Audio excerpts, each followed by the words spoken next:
Are you tired of rebuilding reports from scratch in Salesforce Lightning? Learn how to clone any report in under 30 seconds. I'll show you the exact steps to duplicate a report. First, navigate to the Reports tab. Then, select your report.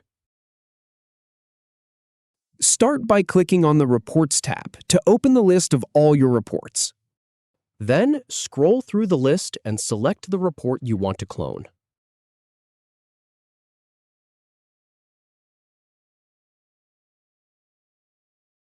Now, click on the drop-down arrow in the upper right corner of the report.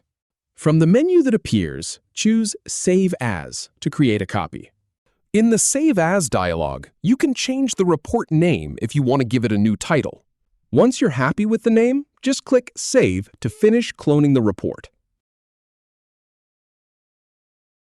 If you have any feedback or if any info is inaccurate, please leave a comment below. We'll do our best to answer or redo the video if needed. Thanks for watching.